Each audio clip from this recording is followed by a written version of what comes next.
Good afternoon, everybody. Welcome to LinkedIn Tuesdays. Very glad you're with us this afternoon. It is May 16th, 2023. Please note this event is being recorded and is currently live on Facebook. The recording will be on the Career USA YouTube channel for others to view in the future. By participating in this event, you give consent for your name, picture, and information to appear. Please note that any comments you put in the Zoom chat window will not appear in the recording. For those people on Zoom, if you have any questions throughout the presentation, please just put your questions into the comment box as soon as you think, in the chat window, as soon as you think about it. For those people who are watching on Facebook, if you have any questions, please just put them in the comment field. We are monitoring both feeds. We'll be sure to get those questions answered for you. Well, good afternoon, everybody. My name is Jeff Morris. Back in 2008, I started a website called careerdfw.org, a website to help those who are unemployed in the Dallas-Fort Worth area. In 2012, I started a second website, careerusa.org, to help those around the United States. Oh, here we go. I have written a book called What I've Learned About Your Job Search That You May Not Know. It is available on Amazon. If you see me in person, I always have copies with me. I've been leading and facilitating the North Dallas Plano Career Focus Group since 2007. The group's around since the late 1990s. I took it over in 2007 when the prior leader got a job.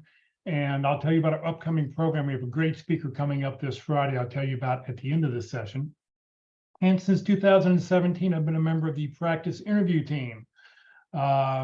Remember, your resume and your LinkedIn profile are not going to get you a job. What they do get you is a phone call. How well you practice your interviewing skills, that's what's going to get you a job. Tomorrow, Wednesday, you can actually watch an actual practice interview right here at 1 o'clock. Same channel, same bat time. Come join us tomorrow at 1 o'clock. All right, well, we have 4 outstanding speakers who rotate through. They talk about LinkedIn.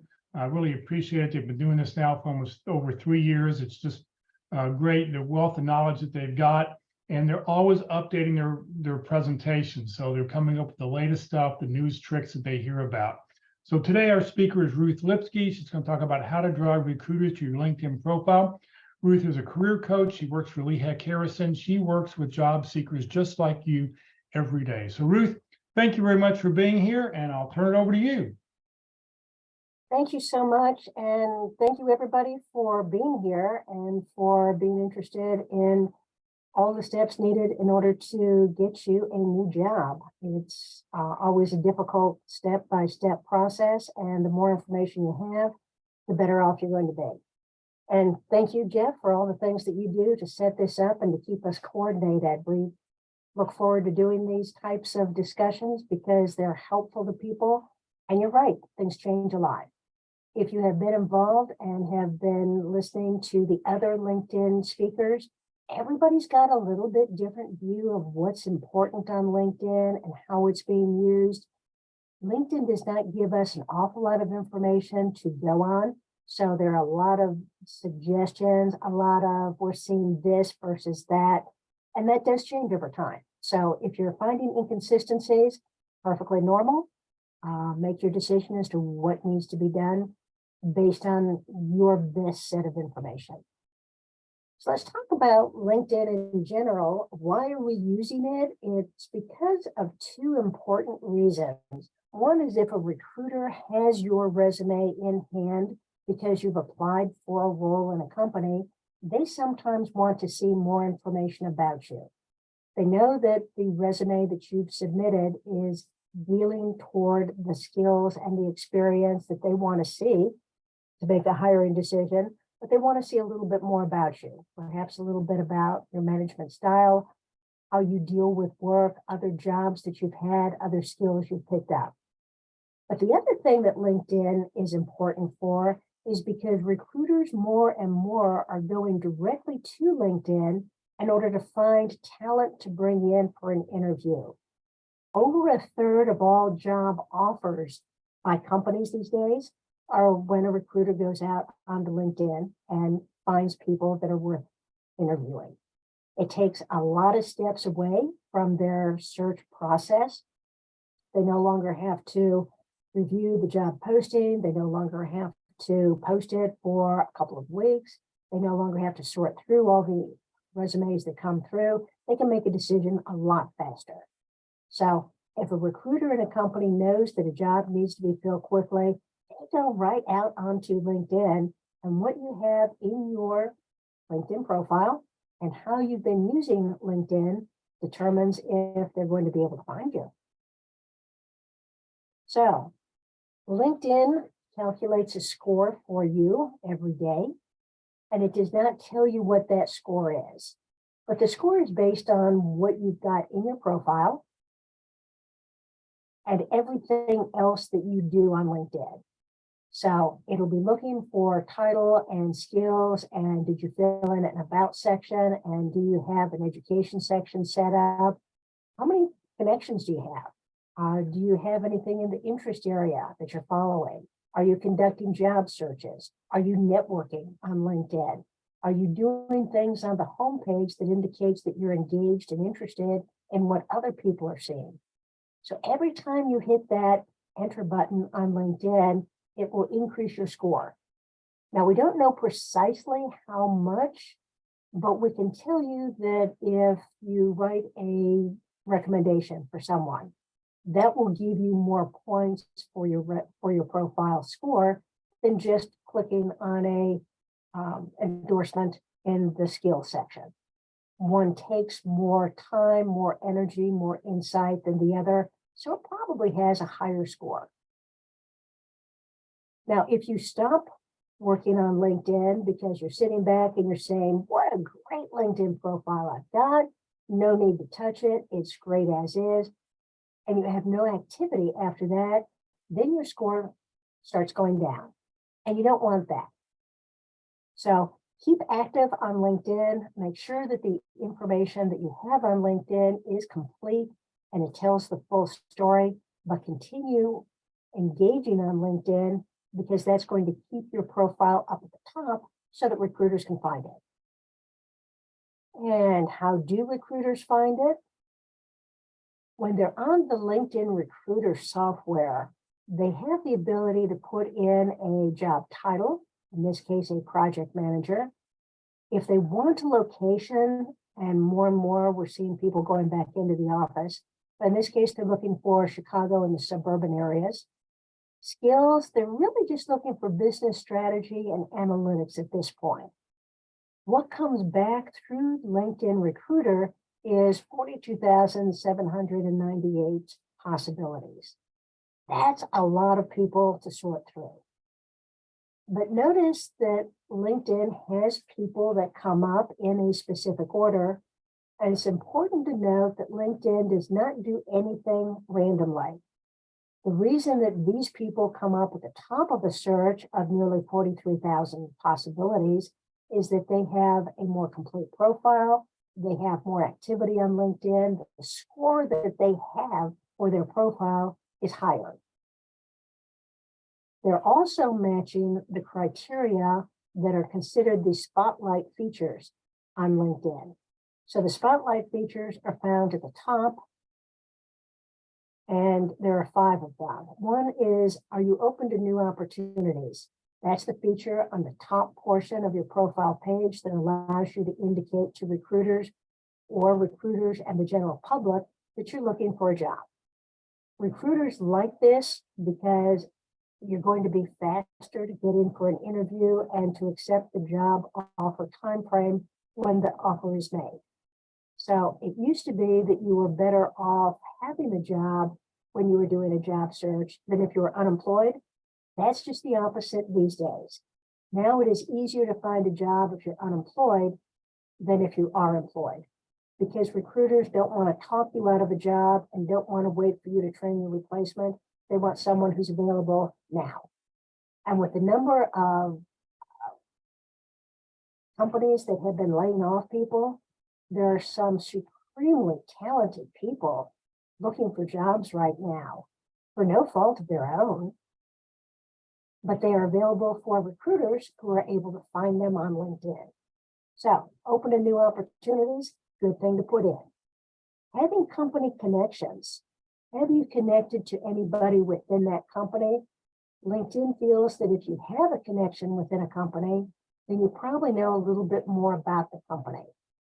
Same thing with engagement in the talent brand. That means that you're following the company on LinkedIn and that company is able to put information on your homepage about their activities, their engagement program, new products that are coming out. These last two are likely to respond. That's another one of those segments that LinkedIn calculates about you, but will not tell you what it is. And that deals with your messaging portion of LinkedIn. If a recruiter messages you and says, I have a job opening, here's a link to it, looks like you might be a good candidate for it, let me know if you're interested. If you ignore those, then your likely to respond number is going to go down. And if you do respond every time, it's going to be very high.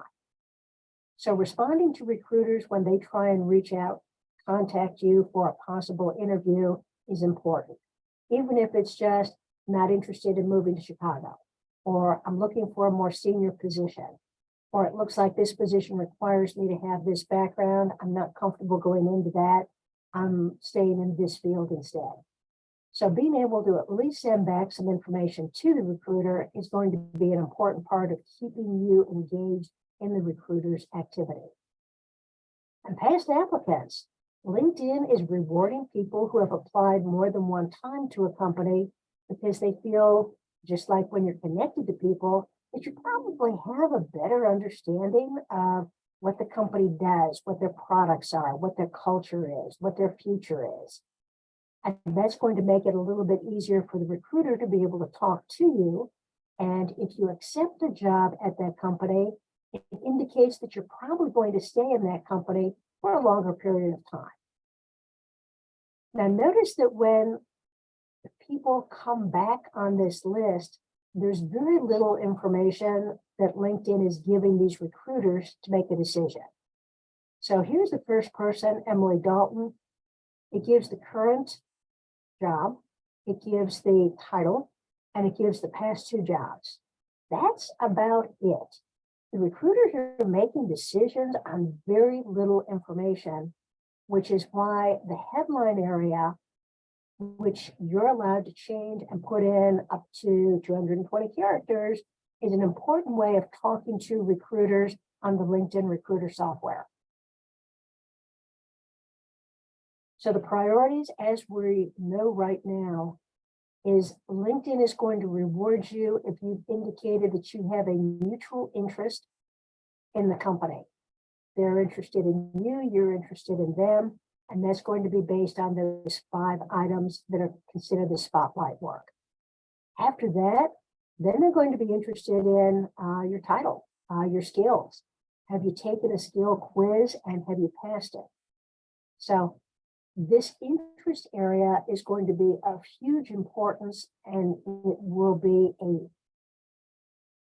a strong indication of whether you're going to be found by recruiters, is by continuing to find the companies that you are targeting and are interested in, and connecting with people, connecting with recruiters, following the company. So I'll talk about that when we switch over to my profile. But in general, to increase your visibility to the recruiters, you're going to want to use your headline in order to show what skills, what value you bring, because this is the basic information that the recruiters are able to see about you. So putting in a title or two, and then putting in what your value statement is. So you can put in what type of skills you have, what type of industries you have. The higher level you are, the more strategic your statement needs to be. So for a vice president position, creating value for business through effective marketing strategies. Or if you are a director level for customer relations, helping the world become more customer centric. Having something that is going to be a higher level is going to be appealing because companies are looking for people who can strategize, and not necessarily the people who have a very specific skill. you can put those down in the skill section. You don't need those in your headline area if you are in the director and above. But if you're in an area like an IT position, like a full stack application developer, putting in the applications that you're able to use is going to be a wonderful way for the recruiters to be able to evaluate whether you're actually the person that they're looking for. Other things that you can do in your headline, IT project manager, I can explain high tech to my mom. Business analyst, introvert living in a department of extroverts. Those have more humor attached to them. And you need to be careful about humor because not everybody has the same sense of humor, but sometimes it can work. So if you feel that this is an important part of who you are, then use a more humorous statement. If you feel it's better to indicate specific skills, put those in. If you feel that it's important to have something that is a higher level, put that in. So whatever your headline is a reflection of the type of role you're looking for and the value that you feel you bring to a new company. Questions on that? Nothing new so far. Okay. One of the areas that LinkedIn has added in the last couple of years is the skill test. It used to be that recruiters would take a look at your skill section and see how many endorsements you had for a skill, and they would make the assumption that if you had a lot of endorsements, you were probably very good with that skill. They found that that's not necessarily true. So they created a skill assessment series where they have tests that are associated with technical, business, and design fields where you can take a test to show your competency. And people who have passed these tests are 20% more likely to get hired if that skill is a requirement for that role. It's going to be a 15, maybe up to 20 multiple choice questions. It is a timed session. You have to do it all in one section. You have to have a score of 70 or better in order to pass. And if you do pass, then you get a check mark on a clipboard badge right next to all of your skills. And if you scroll over it with your cursor, it says passed LinkedIn assessment. If you do not pass the test, if you get under a 70, then nobody sees that, but you can't take the assessment until another 3 months has passed. Now, the skill questions are, they probably have a list of 100 different questions, and you have a set of random 15 or 20 that come to you. So two people sitting side by side are going to get different questions for each one of these skill tests. So you can't cheat as easily. And even so, once you get this badge, it's going to expire after a year because the assumption on LinkedIn is that you're going to be seeing more versions, more features that are going to be associated with these, and you need to be retested on a regular basis. And they decided annual was probably good enough. So take the test, because when a recruiter on LinkedIn Recruiter is looking for a job that requires some of these types of skills, say a software engineer, this search is looking for someone who has 5 skills, and 3 of them, the JavaScript, the Swift, and the Ruby on Rails, are all test-oriented skills. And the recruiter can ask for, I want to see people who have passed the skill quizzes for these types of these 3 skills. And at the very top, we've got 1,300 candidates that came up. The one on top has passed 2 of the tests. The JavaScript and the Ruby on Rails has not passed the Swift one. Maybe hasn't taken it. We just don't know. We don't care. We care that it's passed 2 of them. So that's going to bring them up to the top. If you're in a technical area, or if you're in a position that requires you to use some technical field, take the test. You might need to study up for it by looking at some YouTube videos. but take the test because that's going to improve your chances of finding that job. In the skills section and everywhere within the profile page, you're going to need to use keywords. And the keywords are going to be the ones that recruiters are most interested in. So here's a list of the skills that are most in demand this year. If you have any skills in these areas, they need to be either in your skills section, they need to be in your headline area possibly. They definitely need to be in your about section and your experience section. The more times you use a skill on LinkedIn, the higher the algorithm feels that your skill level is. So if you are strong in communication, then you need to have that several times in your profile because LinkedIn feels that the more times you say you have that, you've got a higher level.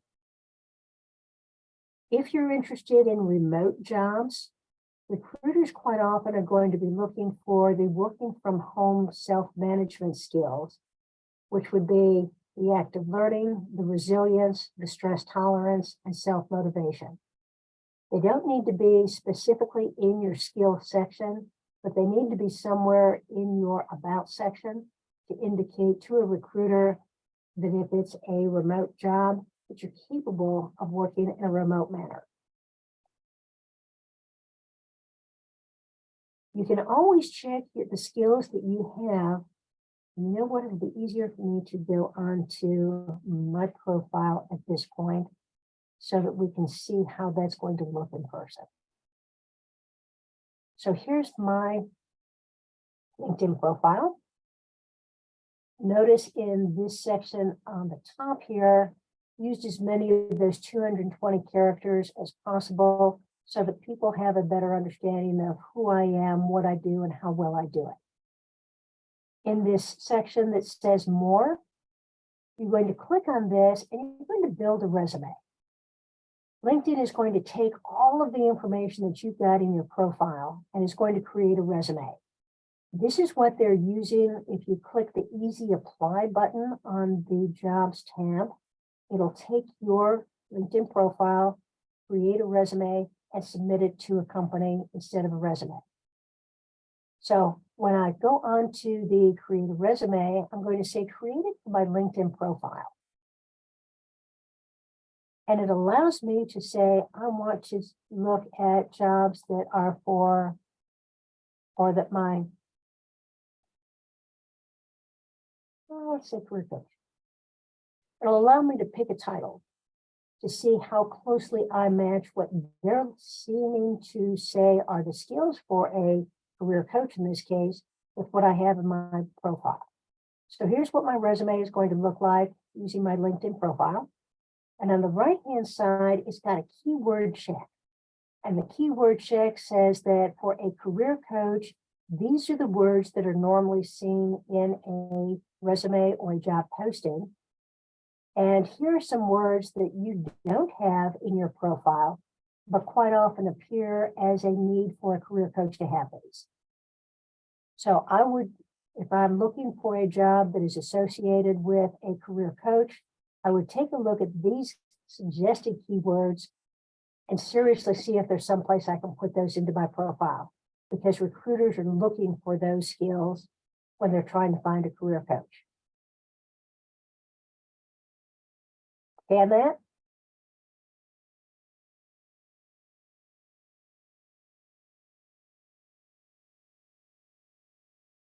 Other things that we're going to be looking at are certainly the analytics.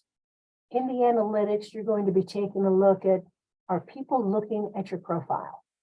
And are you appearing in search appearances?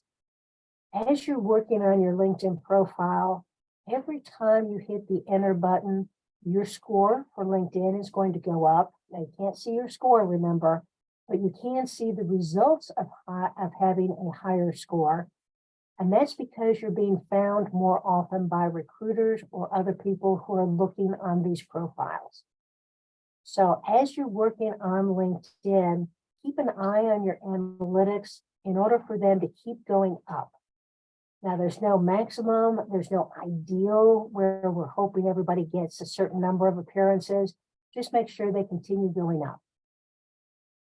And as they start leveling off, then you know that you need to get a little bit more aggressive and possibly be on the home page and doing more comments on your home page.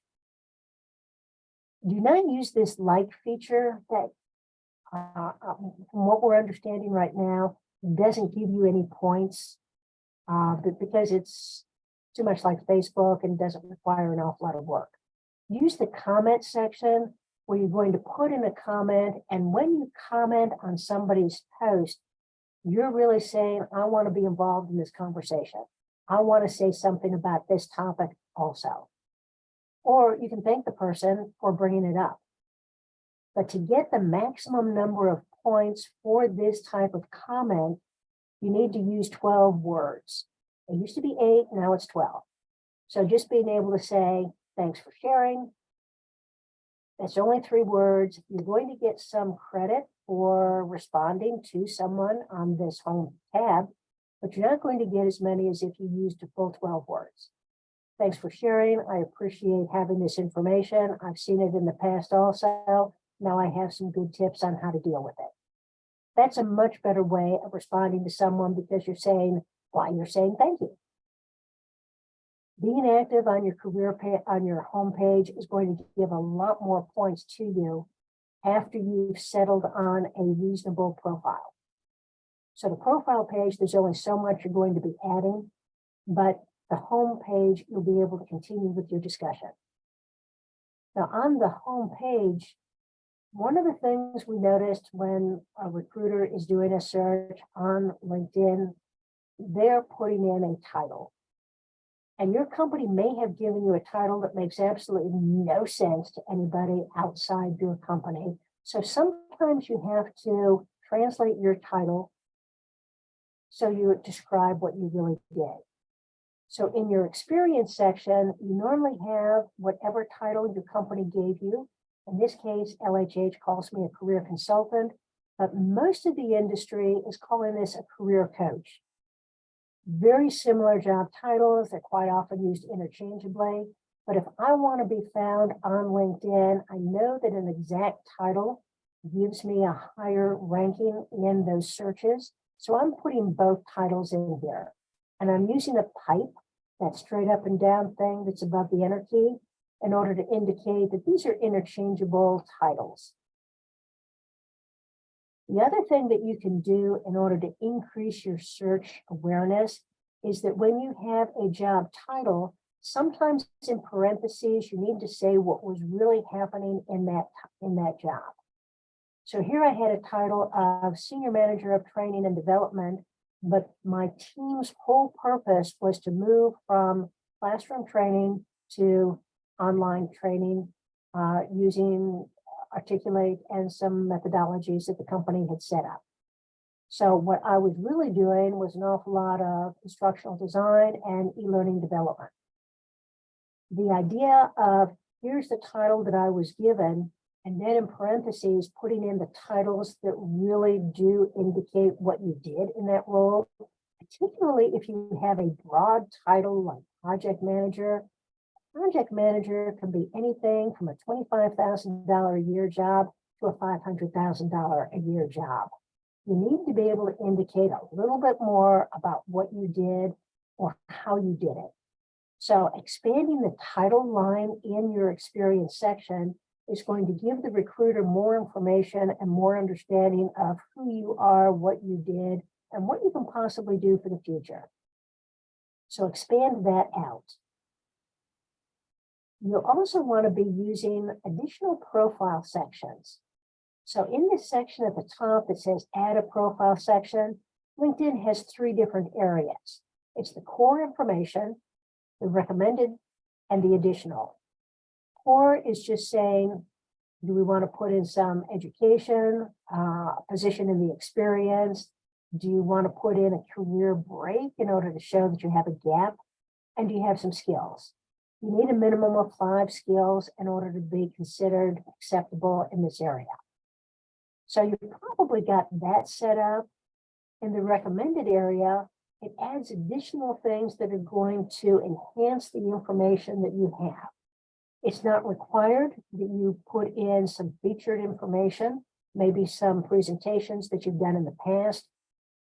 If you have licenses or certifications, you probably have them elsewhere in your profile.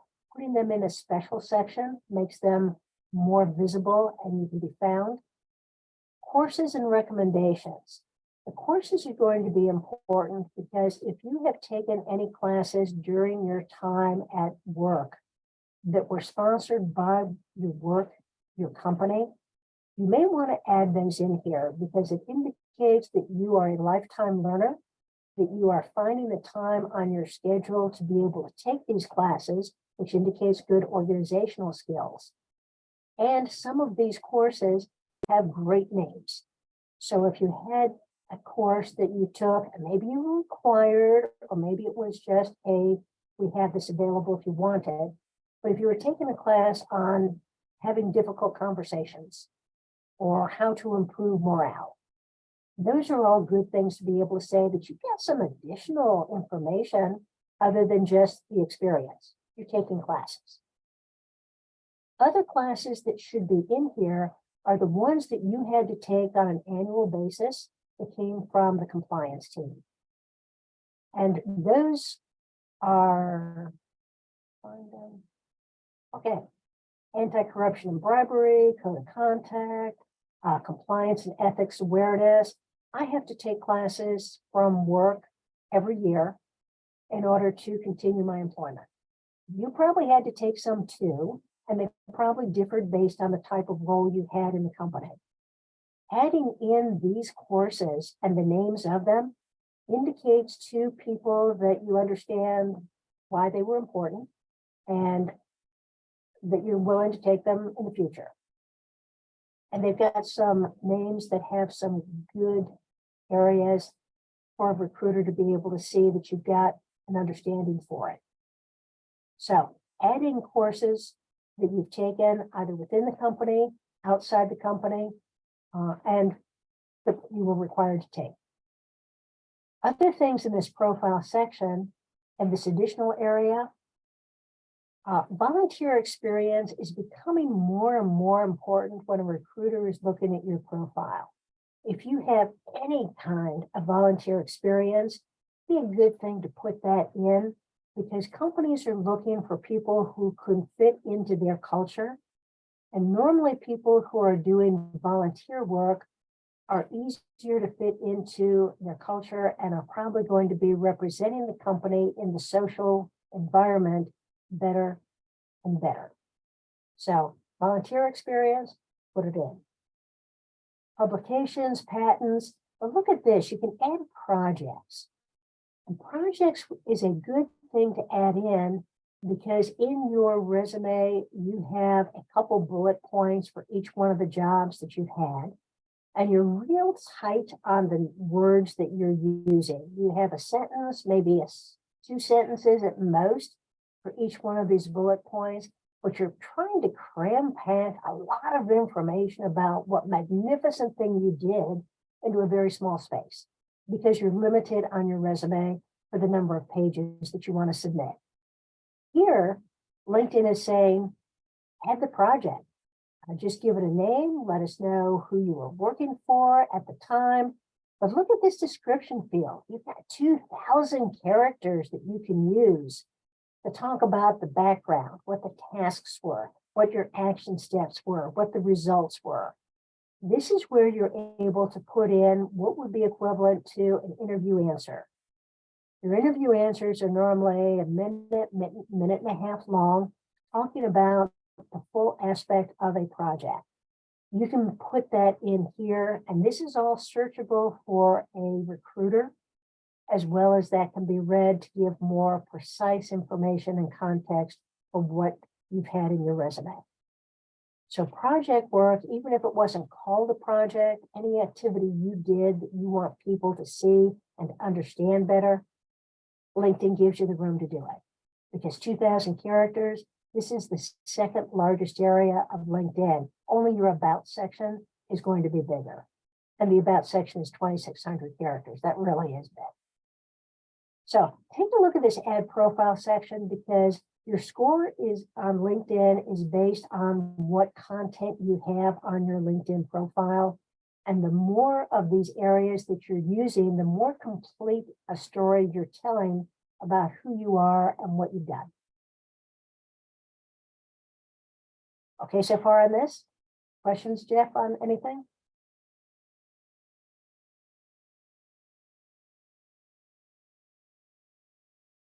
Jeff, you're on mute. You're muted, Jeff.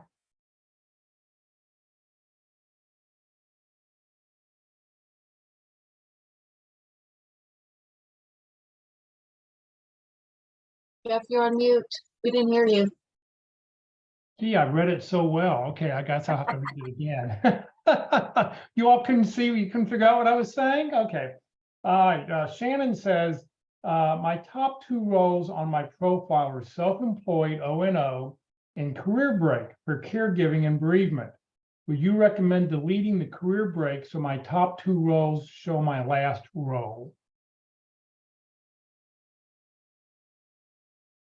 It depends on how long that career break was. Normally, you only have one discussion of a career break in between your jobs. You can talk about that in an interview if it comes up. Did you say you had O&O in there also? I would not put an O&O in there because you're able to use your open to work hashtag to indicate that you're open to new opportunities. So can you explain that a little bit more? Did I answer that? Shannon, do you want to go into more detail? Yes, sure. Thank you so much. I appreciate your taking a look at this question. The actual thing that I have as the first bullet on my LinkedIn is Vice President of Marketing, Senior Director of Marketing, and then underneath that I have seeking my next opportunity, hashtag O&O. And then I had a 6-month career break prior to that for full-time caregiving and bereavement. My last role was through September of last year. Okay, that's fine. Having it in that order makes sense. And as long as you're able to communicate effectively to somebody who's looking at your profile, what your action steps have been, that's perfect. Okay, thank you so much. Now, the hashtag O&O, is that on your title line or is it in the description area? It's in the description area. Okay. That's okay to leave there. If you have any hashtags in your headline or in your title, you need to get rid of hashtags there because they distort the recruiter search. But it sounds like you didn't have it there. Just caution in case somebody else is interested in that. Perfect. Thank you so much. You bet. All right, thank you, Shannon. All right, Tim asked a question about LinkedIn skills. I have skills with many endorsements. However, I've been told that some of those are non-searchable skills. Is it better to have many endorsements for existing skills, or should I start over listing the recommended searchable skills with fewer or no endorsements? If you have a lot of endorsements, that's a good sign, but you only want to keep that skill if it's needed for your next job. If you have a lot of endorsements for a skill that you never want to use again, you better get rid of it because you're going to be approached for jobs that are using that lower level skill. Finding the skills that are going to be the most important, because you've got a limit of 50 of them, is going to be a test, really, in order to find the skills that are needed for that job, where you're looking for what kind of industry knowledge, what kind of tools and technology, and what kind of interpersonal skills do you have. Try and balance them out. So if you've got 50 skills and you need to take a couple of them out because you're not indicating what your management style is or what your interpersonal skills are, clean it up. You can always eliminate some of these skills, but make sure the skills you have in here are the skills for the future. And you're getting those skills off of job descriptions. So when you see a job description and it happens to mention something, if it's a skill you have, but you don't have it listed, you may want to go back, delete one and add this one into it, because a recruiter is going to type in, and if you watch Kurt Vondermater's presentation, who shows us how he uses the LinkedIn thing, the LinkedIn recruiter package, he will go and put in a job title that he's looking for. He'll put in a location he's looking for, and then maybe he'll pick 2 or 3 skills that he needs, that the person has to have. So, if he's going to put in project manager, he's going to list a detailed skill or a software that he's looking for people to have. So, he's getting it right off the job description. Mike asked a question here. Thoughts on having the green banner open to work versus taking it off? I've heard people say advantages of both options. I know my answer, but Ruth, we'll let you go first. I like having that green banner because it is very noticeable. And when recruiters are going down their list of looking at the top 100 people that come up in a job search, that green banner really stands out, catches the eye of the recruiter, and the recruiter is more likely to look at that person because they know that there's somebody who is available now. Now, if you're looking for an executive level, I probably would not put the hashtag open to work because you're going to be doing a different type of search, and it's mostly going to be a behind the scenes through networking. But I really like that hashtag open to work. You are 20% more likely to be approached by a recruiter if you've got that banner. All right. According to And LinkedIn. yeah, Okay, Jeff, your answer. my answer is, if you're unemployed, put it on there, because less than 50% of recruiters pay LinkedIn for the recruiting package. So if you only tell recruiters you're looking for open to work, that's the only way. You're not going to be found by 50% of recruiters. So putting it on there, and I've heard stories of people who said, I put it on, I happened to post something, a friend of mine who I knew from 6 or 7 years ago saw my post and went, oh, Jim, I didn't know you're out looking for work right now. Hey, we've got some openings. So what you're doing is you're telling all your contacts, that you're open to a new opportunity. So, I think I remember a year and a half ago when it first started, all of us, we all talked about yes, no, maybe, should we, shouldn't we? And it was a real discussion. Nowadays, if you're unemployed, put it on there. So that you want the most number of people to be able to find you, because you don't know who in your network is going to get you your next job. Excellent way to say it. I agree completely. Let's see here. Jan asked, do you always need to have your work history in chronological order on LinkedIn, or can you list the most relevant employment first for what you're looking for? No, LinkedIn is going to put them in order of the dates. You're not going to be able to change that. The About section gives you plenty of room to be able to talk about what skills you're bringing to people's attention. And they might not have been the ones from your last job. It might have been from a job or 2 ago. But your About section is really acting as the functional part of a resume where you're bringing up the skills that you've used in the past.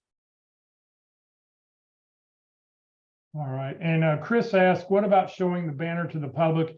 You want everybody to know. If you're unemployed, there's nothing wrong with it nowadays. I mean, I remember 15, 20 years ago, in 2000, when I got laid off for the first time after 13 plus years. And, it was like people didn't want to hang around you because, hey, you're unemployed. It could rub off on me. Nowadays, everybody's been unemployed. If not, they will be soon. And we're all going through the same battle every couple of years. So let as many people know you're out looking for work, because you don't know who's going to help you. And LinkedIn is trying to take the stigma off of being unemployed. It used to be, and probably 20 years ago it was true, that the only reason you were let go is because you were a poor performer. Nowadays, with the massive layoffs, with the restructuring, people are laid off because they closed down that whole segment of their business plan. And there was nothing they could have done about that, and they could have been very high performers. So it's no longer something to be ashamed of. It's something that happened to me, and now I'm looking for a new job and would appreciate any help. Yep. My daughter was working for IBM and first job out of college, and everybody in her building was laid off. If you were working in that building, you were gone. It didn't matter. It was just, you were done. And so out she goes because she happened to be working there. If she'd working in a different location, she would have been just fine. But they're trying to get rid of real estate and everything else associated with it. It's just like, let's just get rid of everybody, all the programs in this one building. So you just never know. All right, what do you want to do next, Ruth?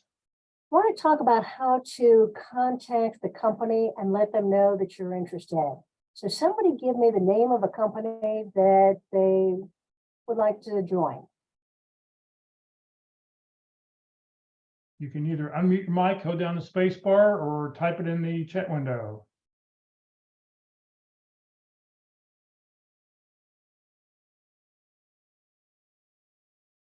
Name of a company, any company.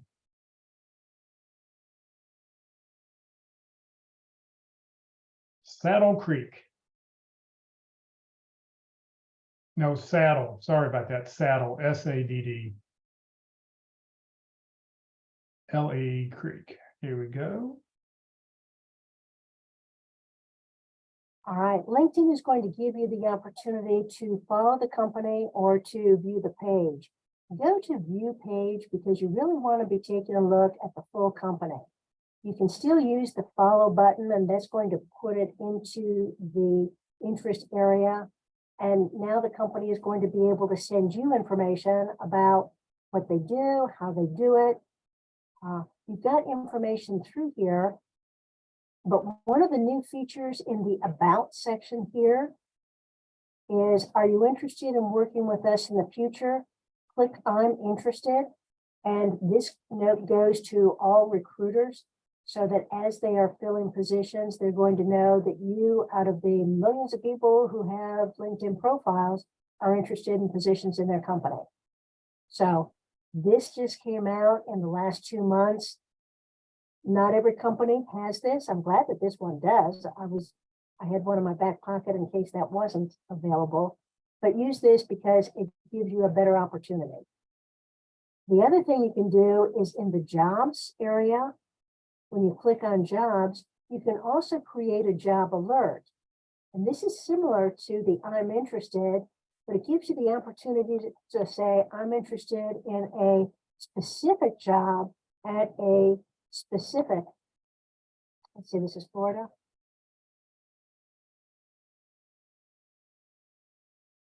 A specific location.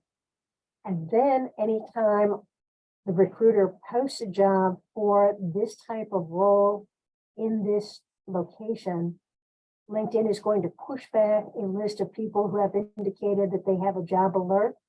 And LinkedIn will say, here are 8 people who have the information that you're looking for in their profiles. You might want to start with them. And you know what? They will. So 2 ways of connecting to a company and letting them know that you're interested in their company. Actually 3 ways, because you're following them, you're creating a job alert, and you are saying in this About section that you're interested in the company. The other thing that you need to do is you need to connect with some people in the company, because the LinkedIn Recruiter software is looking for that mutual interest. Do you know people in the company? Well, let's take a look at the people. And there are 2,492 employees. And LinkedIn is giving us 2 columns. One is where they live and where they study. Let's open this up a little bit more. If you think that this is a big enough company that they have locations that are self-sustaining, that is, that they have somebody that is going to be in the HR department in each one of these locations, then you might want to start sorting it by location. But you can also take a look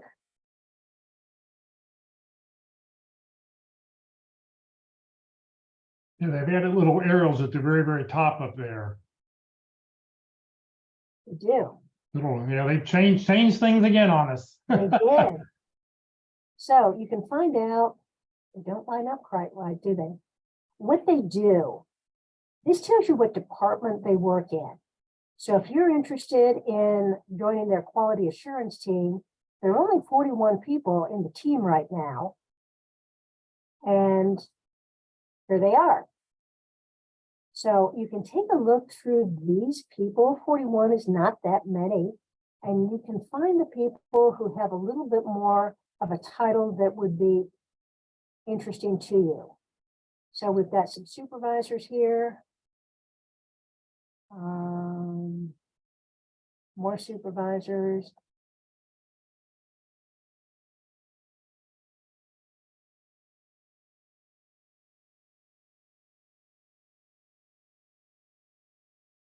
All right, let's just say, here's the warehouse manager, or no, quality and inventory control specialist.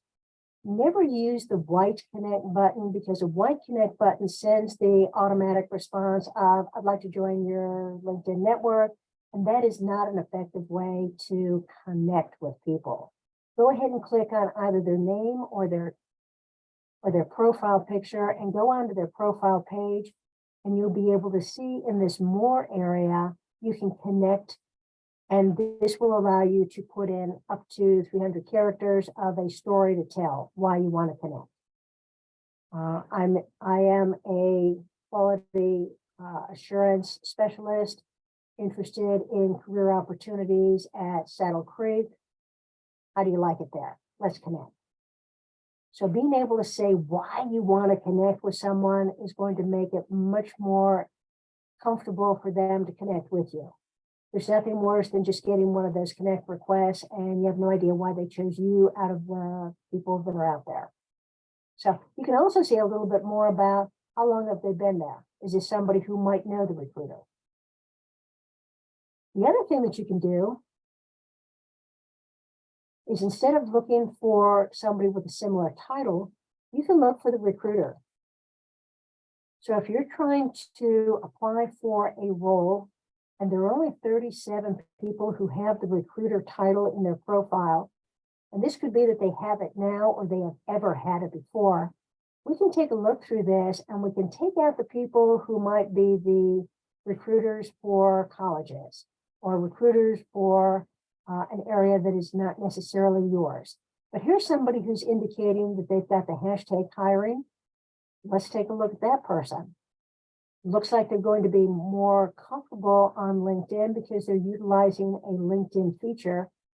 You can send a message to this person using that connect request by saying, I've applied for, and then give the job title, because of my background in, my skills in, my experience in, something to pique the interest of the recruiter.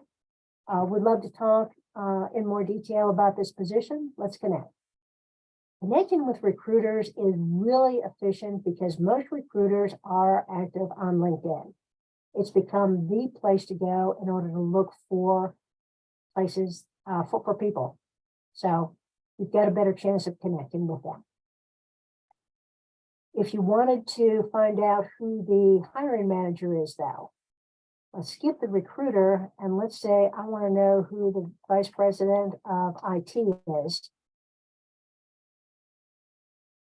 There are only two people. We've actually got more than that here. This is going to give us everybody who has currently got that title and everybody who's ever had this title. And it's also going to give us more people that we could know in case we're interested in vice presidents. But let's take a look at this guy. He's got vice president in IT area, being able to connect with this person by saying, I've applied for this role. Looks like it could be in your area. I have expertise in this area, would love to connect and talk. Give them a reason to be talking to you. And find the people utilizing the different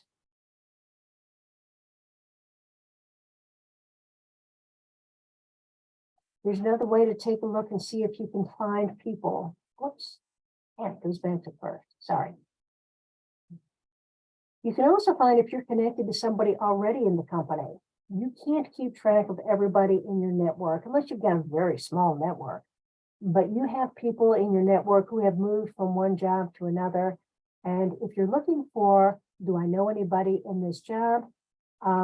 That's a first degree connection. No, I don't. But you can, if you did have somebody that was a first degree connection, you can message them because they're first degree connections and say, I've applied for this role. Do you know who the recruiter is? Do you know who the hiring manager is? Would love for any assistance you can provide. And now you've got somebody inside the company that's going to be helping you out. But this page that has companies is very powerful, gives you a lot of information about the people and the possibility of connecting with folks who are going to be an important part of what you want to be doing next. And if you're taking a look at this, where they study, if you're saying that of all the employees here, I want to look for anybody who graduated from DeVry, because that's where I graduated from. So here, people who have graduated from DeVry, because that's where they studied, 19 employees. There are actually 14 who are still at the company, and there are other people who have left the company to go elsewhere or have more than one education there. But this gives you the ability to connect through college and being able to say, Justin, let's connect. I see you also went to DeVry University. I enjoyed my time there. I'm interested in career opportunities at Saddle Creek. How do you like it there? Let's connect. So being able to use your college or university background in order to connect with people, very effective, because people do want to keep in touch with folks who also went to the same school.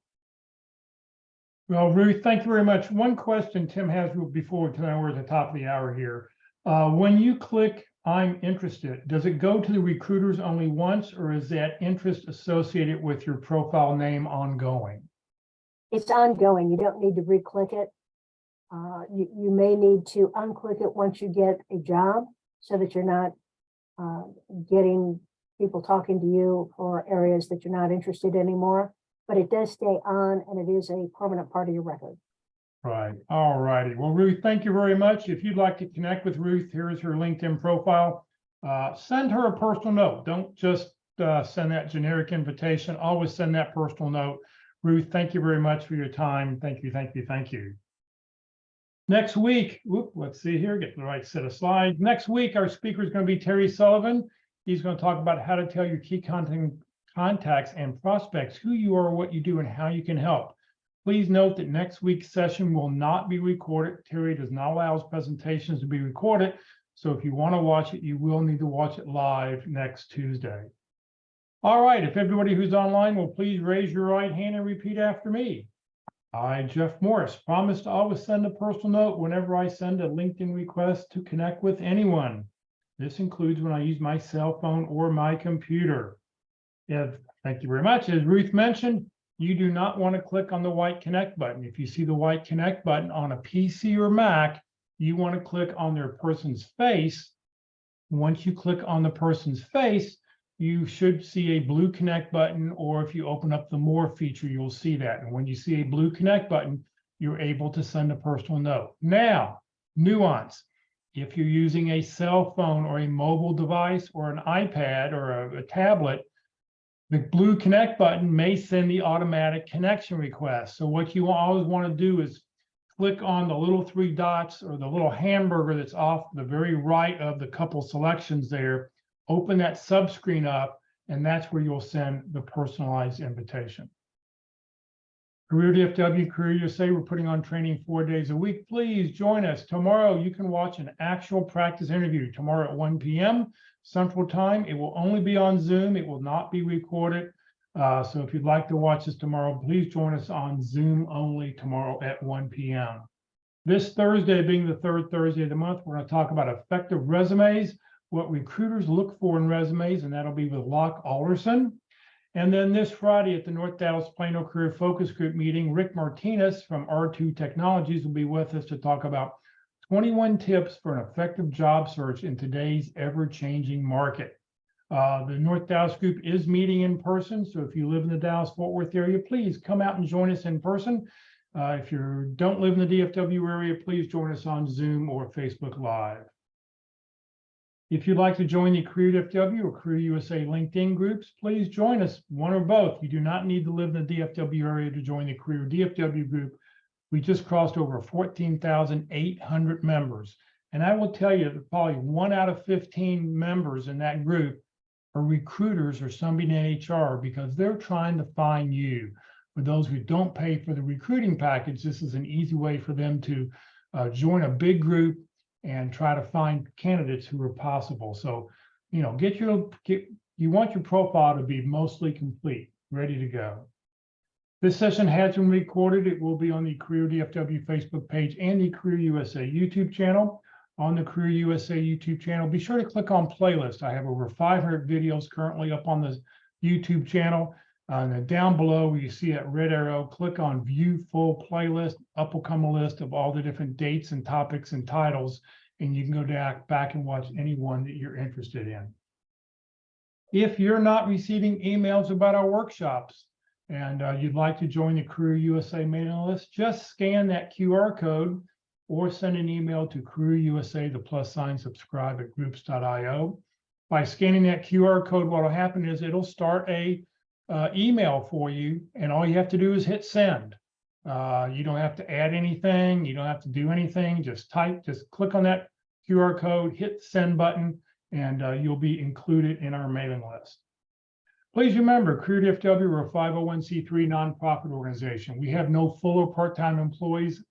All of our speakers are volunteers. I'm a volunteer. Everything I've done over the last 14 years has just been to help you land your next great opportunity. So thank you very much for joining us today, everybody. Have a great Tuesday afternoon, and hopefully we'll see you tomorrow or later in the week.